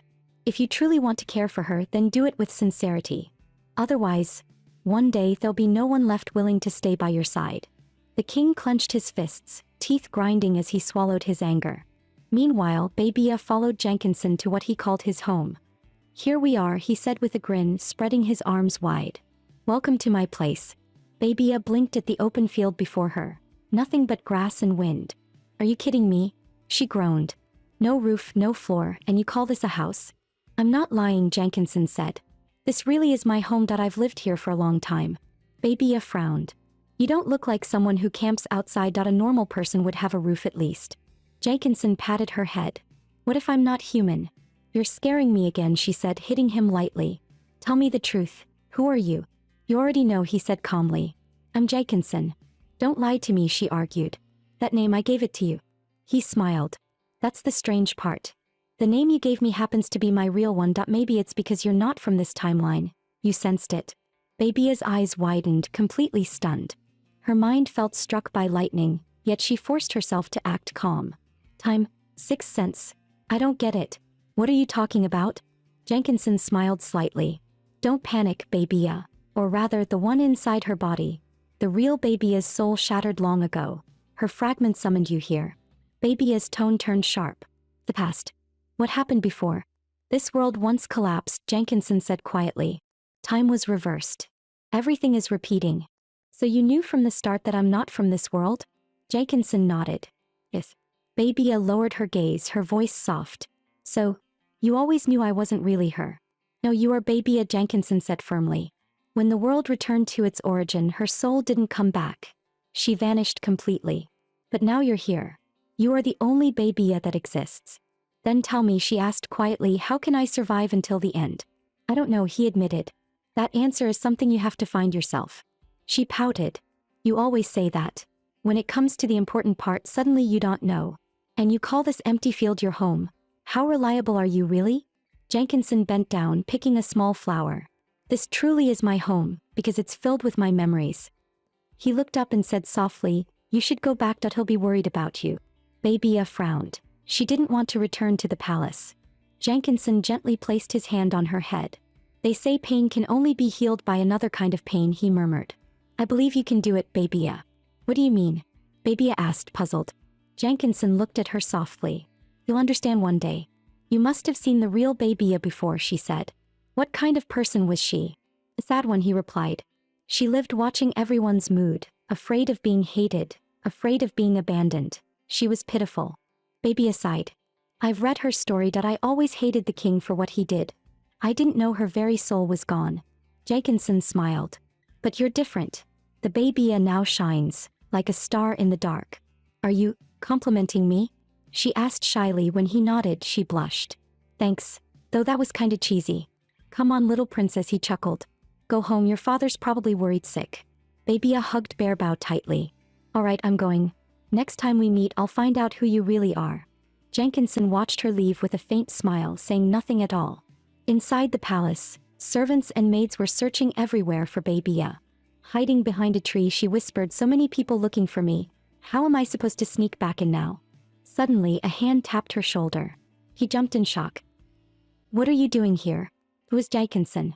He'd followed her, worried that something might have happened. Grabbing his sleeve, Babia whispered, hey, you can use magic, right? Do me a favor. Just then, someone shouted, we found Princess Babia. Servants rushed toward the voice. Babia took the chance to crawl out quietly from behind the tree. Jenkinson watched her get away safely before his figure slowly faded from sight. With his magic's help, she reached the palace's secret passage. Too easy. I'm a genius. Bearbao chirped in her arms. Yes, yes, master is the smartest. Soon, Babia reached the end of the secret passage. She carefully pushed Bearbao out first. Alright, go catch the bag for me, then I'll. Before she could finish, Bearbao was suddenly yanked away by a strong force. Standing there was the crown prince. He held Bearbao by the ear, staring at it with a puzzled look. Seeing this, Babia's heart skipped a beat. Something was definitely wrong. The crown prince turned toward Babia, his eyes glistening with tears. She gave a faint, helpless smile. Brother, she said softly. He tossed Bearbao aside without a thought. Then, without warning, he pulled her into a tight embrace. Are you alright? Why did you run off like that? Babia blinked in confusion at the sudden hug. Because I was worried about you. His voice trembled, laced with anger. You don't have to grab me all of a sudden like that, she mumbled, cheeks turning red. Reaching up, she pinched his cheek. Are you really my brother? Or a wolf in a prince's disguise? He pushed her hand away with a half-smile. You're getting dirt all over my face. Babia giggled. That's more like you, our narcissistic prince. He sighed. I mean it, I was really worried, you just disappeared without saying a word. Babia scooped Bearbao off the ground and said matter-of-factly, hey, I left a note. Just then the butler burst through the door. Your Highness, someone said they spotted the princess in the forest. But before he could finish, his eyes landed on Babia standing nearby. Princess Babia, it's really you. I'm not dreaming, am I? Babia scratched her head awkwardly and gave a sheepish grin. Hey, it's Ma. The butler looked her up and down, his eyes full of worry. Our beautiful princess, what happened to you? You look so worn out. Sorry for worrying you. I'm fine, she said softly. That's all that matters. I'll inform His Majesty right away. Before Babia could say a word, the butler darted off in a flash. As he left, Babia sighed deeply. Her expression turned uneasy. Ugh, I'm really not ready to face father yet. The crown prince gently brushed the dust off Babia's dress and said softly, I know you don't want to see him. Honestly, I don't either. But there's no way around it. Babia lowered her gaze, thinking to herself, it seems he doesn't get along with the king. But would it be too blunt if I asked? Suddenly the door burst open. The king rushed in, drenched in sweat. He immediately pulled Babia into his arms. You scared me half to death. Grabbing her by the shoulders, he demanded, where on earth have you been? I left a note saying I wanted to go out for a while, she said innocently. I found a secret passage and tried to sneak out, but I got lost, so I just slept there for a bit and came back. The king's worry only deepened. Even so, you still tried to run away. Why, Babia? Have I treated you so badly? Babia grumbled inwardly. Ugh, so troublesome. Can't he just stop asking already? I need to find a way out of this. Then suddenly she went limp and pretended to faint. The king panicked and rushed forward to catch her. But the crown prince was faster. He caught her in his arms. That's enough. How far do you intend to push her? He snapped at the king. Italian, you. The king was stunned at a loss for words. Holding Babia firmly, the prince said coldly, I'll take care of her. Don't follow. Babia cracked open one eye and muttered under her breath, did I overdo it? Hope I didn't actually scare him. She gave the prince's chest a little tap. I'm fine now, you can put me down. Quiet. If you're going to act it through, he replied flatly. Babia froze in embarrassment, so he knew the whole time. Soon the crown prince carried Babia back to her room. Seeing the mess around, Babia frowned. What happened here? Not just here, the prince said, irritation in his tone. The whole palace was turned upside down looking for you. Babia lowered her head, sitting quietly on the edge of the bed. I'm sorry, she murmured. After a brief silence, the prince asked, why do you hate him? Hate who? She blinked. The king, of course, the prince replied. Don't pretend, I can see it. Babia frowned and asked softly, then why do you hate him? The prince stared at his reflection in the window for a moment before speaking calmly. He doesn't like me. So why should I like him? Is that a problem? Why doesn't he like you? Babia asked curiously. The prince waved his hand. Too many questions. Get some rest. As he turned to leave, he added with a smirk, by the way, your acting's worse than Lyrian's. You need more practice. I'm not competing with her, Babia huffed. After the prince left, Bearbao suddenly gasped, oh my gosh. My little heart's gonna explode. That guy's so weird. Weird? What do you mean? Babia asked. Bearbao replied earnestly, he seems to have some kind of mysterious power. Royalty all have magic, Babia replied. No, he's different. His power isn't like the creator's at all, Bearbao insisted. My ear feels strange where he touched it. I need to find the creator to fix it. How are you going to do that? Didn't you say this place is sealed by a barrier?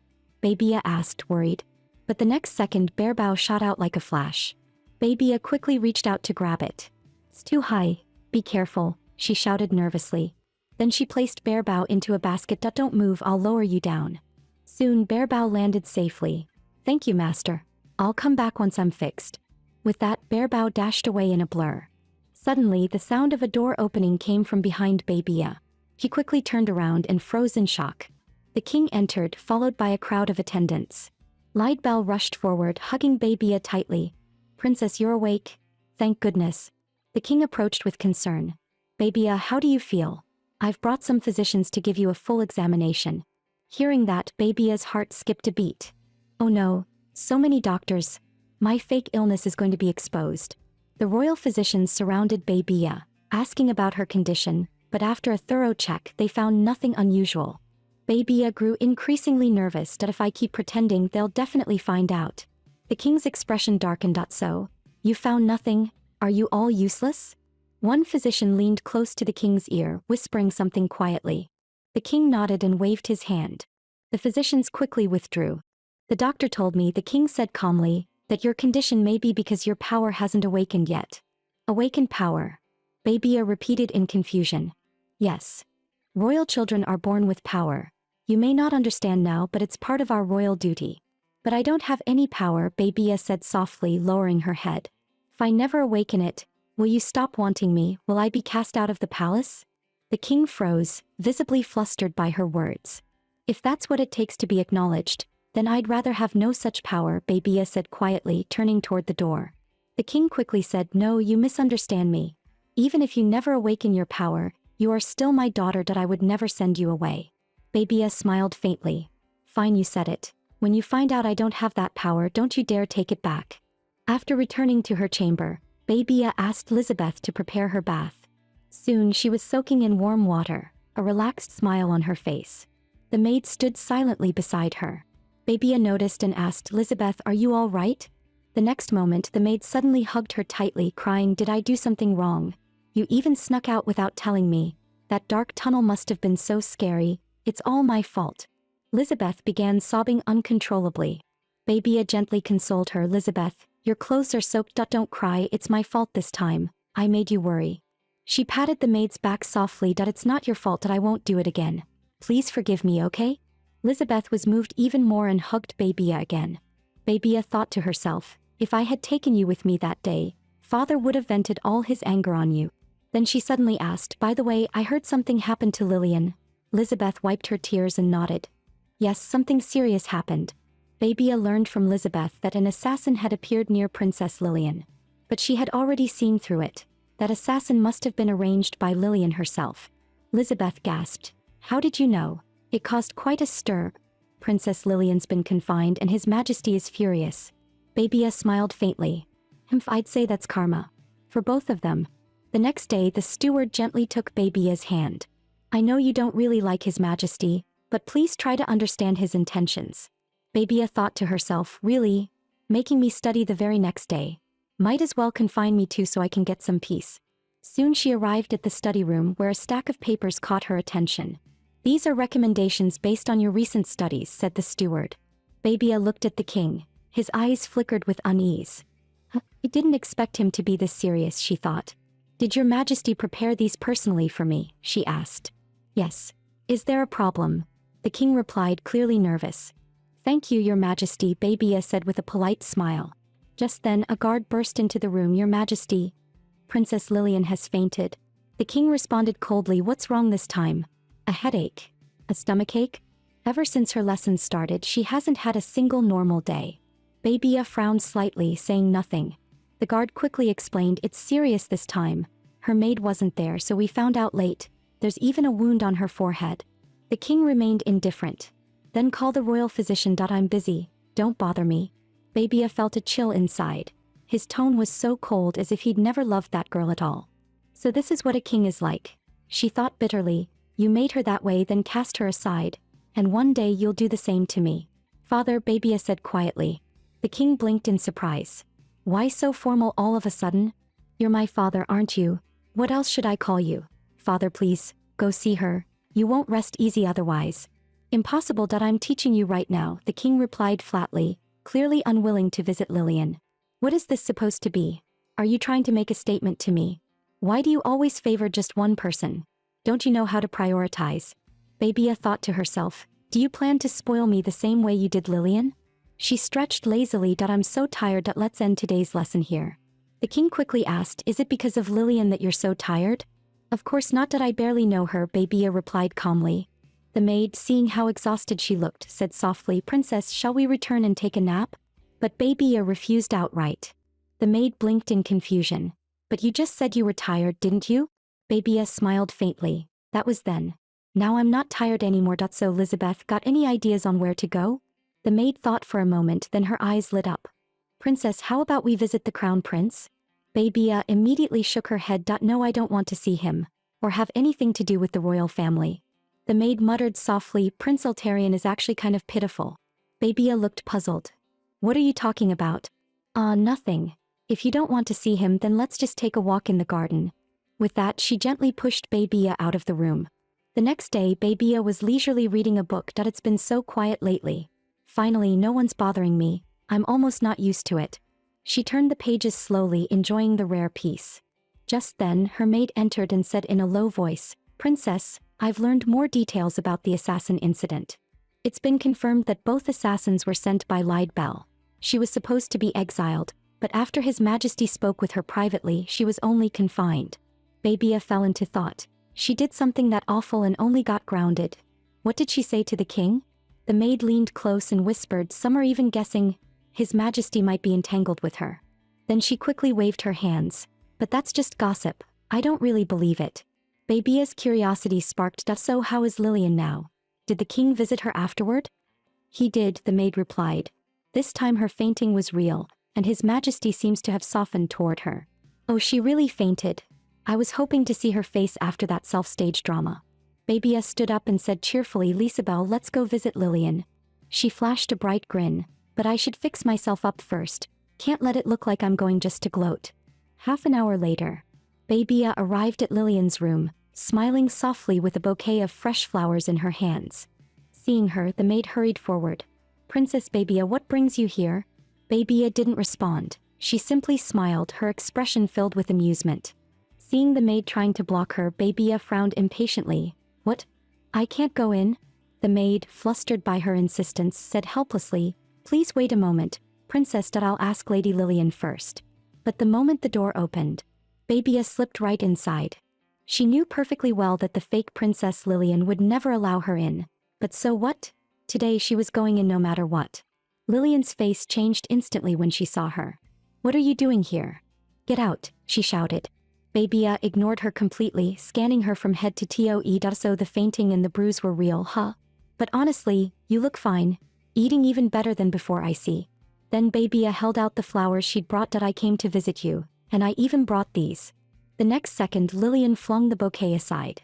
Just then, the king entered the room. What's going on here? He asked. Seeing him, Lillian instantly burst into tears. Father, please save me. She threw herself against him, sobbing. Father, Lillian's so scared. Stop crying, the king sighed. You'll faint again. Tell me what happened. Lillian whimpered. She tried to bully me. She even said she'd drive me away. Really? Babia said that. The king looked doubtful. Babia merely gave Lillian a calm glance, not bothering to defend herself. Lillian, seeing the king's indifference, grew more desperate. Why don't you believe me? You used to. You said you'd always love me. Is that a lie too? Seeing Lillian's pitiful act, the king sighed and said helplessly, Babia, I don't know why you came here, but please leave for now. Lillian's tired. All right, I understand, Babia said softly, wiping the corner of her eyes. I only came to visit the sick. I didn't know you hated me that much. I'll go now. She looked so pitiful that the king's heart tightened with guilt. He couldn't bring himself to say a word. These flowers. I picked them myself. I hope you'll keep them. I won't bother you again. Covering her face, Babia ran out of the room. Lillian watched her leave, clutching the king's sleeve tightly, gritting her teeth. Acting all pitiful. Anyone can do that. Outside, Babia allowed herself a faint smile, only to notice the second prince standing there, having seen everything. She bit her lip, eyes flashing with frustration. Damn it, of all people he had to see that. I just wanted to put on a small act. With that, she turned and bolted down the corridor as fast as she could. Hearing the news, the crown prince rushed over. I heard you were crying. What happened? Babia turned her head away, muttering to herself, It must be that loudmouth Gino. Once she knows something, the whole palace knows. After the quick complaint, she smiled lightly. I'm fine, really. Just a little sleepy. I was about to take a nap. If something's bothering you, you can tell me, the prince said gently. I share the same kind of pain as you. I'm really fine, Babia said aloud, but her mind was far from agreeing. You and the emperor both think we share the same pain. What was pain on sale? I'm not hurt, I just wanted to get back at Lillian. Then Babia hugged her pillow and yawned. I'm sleepy. If you've got nothing else, please leave. The crown prince watched her hide under the blanket, utterly helpless. He sighed softly. All right, I'll go. Just promise you'll tell me if something's wrong. As soon as he stepped out the door, Babia bounced right out of bed, startling her maid. Is there a library here? I want to read something about the temple. The maid quickly replied that library belongs directly to His Majesty. Normally, books can only be borrowed. If you wish to enter yourself, you'll need the king's permission. Hearing that, Babia immediately flopped back into bed. She had no desire to deal with the king again. Left with no choice, Babia asked her maid to borrow the books for her. 2 days later, the king came to her chambers himself. Babia, do you have some time now? Her face darkened instantly. The more I try to avoid him, the harder he is to escape, she thought. Well, whether I do or not doesn't matter. Since father has graced me with his presence, I'll make time. Good. Then let's take a walk, the king said, extending his hand. A walk? With him? We've got nothing to talk about. That's going to be so awkward, Babia groaned inwardly. She faked a yawn. I'd love to, but suddenly I feel kind of sleepy. The king ignored her entirely and scooped her up in his arms. Then sleep in my arms. This king was just too domineering. Babia didn't even want to go for a walk, yet he scooped her up without asking. I'm not sleepy any. Put me down, I'll walk on my own, she quickly surrendered. It's natural for a father to hold his daughter, the king said calmly, but the girl in his arms clearly didn't agree. Soon they arrived in the palace garden. The king glanced at Babia. Her cheeks puffed out, clearly sulking.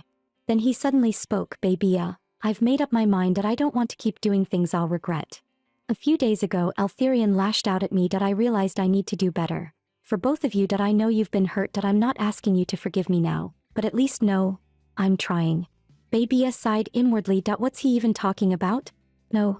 If this keeps up, he'll get closer to me. If that happens, I won't be able to fulfill the role of the sacrificial princess. And that means I'll die. Baby's expression shifted instantly. "Call me Baby," she snapped.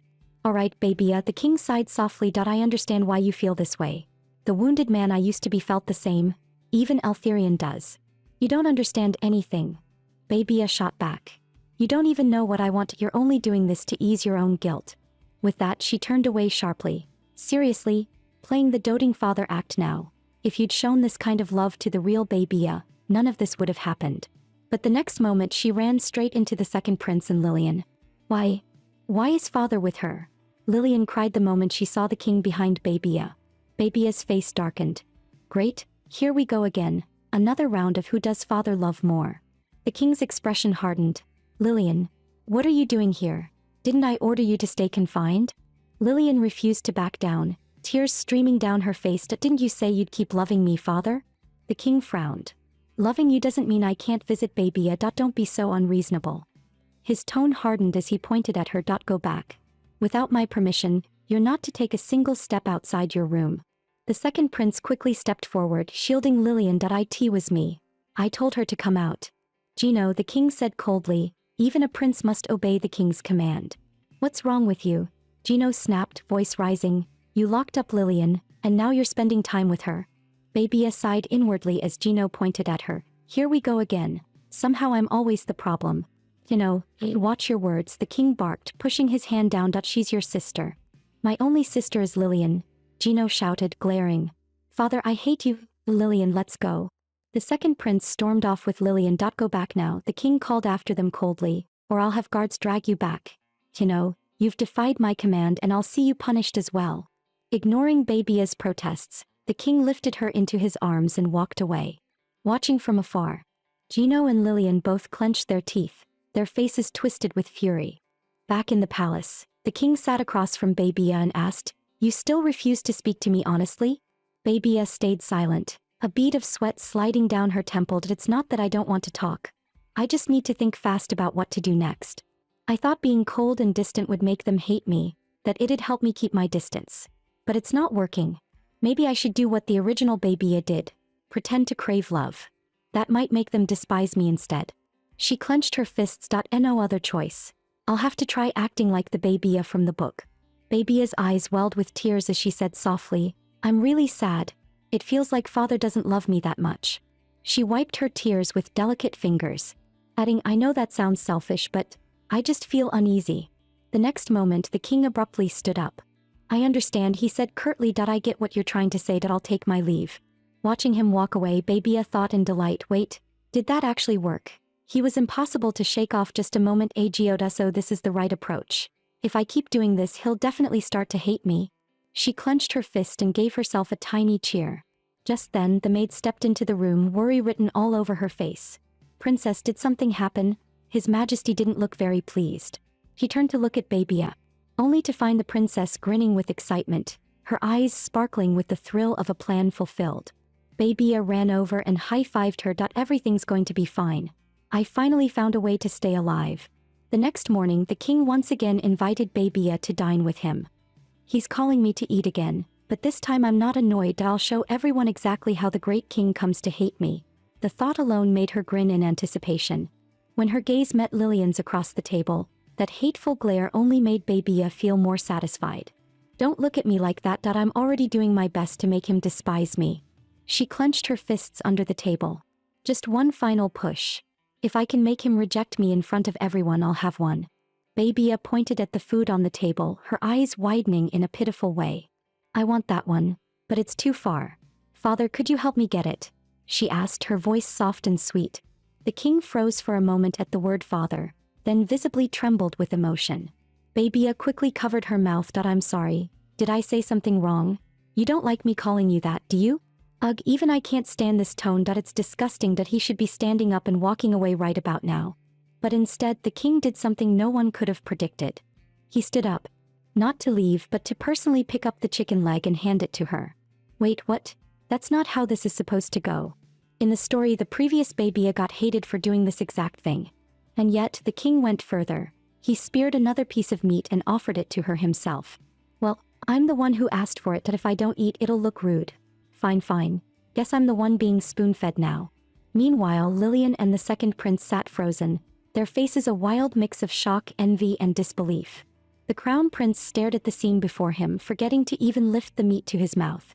The king spoke with warmth in his tone, that you've finally opened your heart, Babia, that I've made up my mind. Everyone shall know that Babia is my beloved daughter, my one and only princess.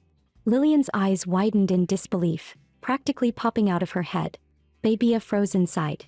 Wait, what? Who said I cared about that? That's not the problem here. The king continued earnestly, I can understand your feelings, that if I were you I'd feel hurt too.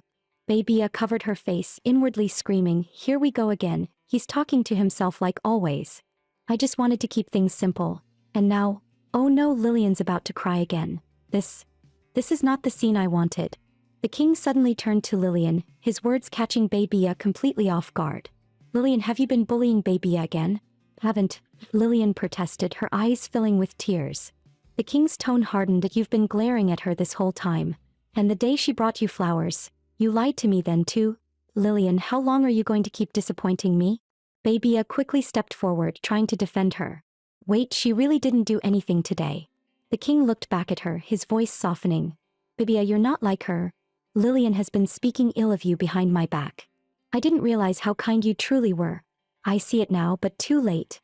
Watching the king wrongly accuse Lillian again, Babia suddenly stood up and shouted, that's enough. You're doing it again, deciding who I am without asking me. I told you it's not like what you think. You're always like this. Back then you wouldn't listen to Babia, and now you won't listen to Lillian either. You only ever believe your own version of things. You never care what others truly think. Can you for once just listen till the end? And I don't just mean me or Lillian, I mean everyone. With that, Babia turned and stormed out of the dining hall, leaving the king frozen in silence. The crown prince watched quietly from his seat, his eyes unreadable as if deep in thought.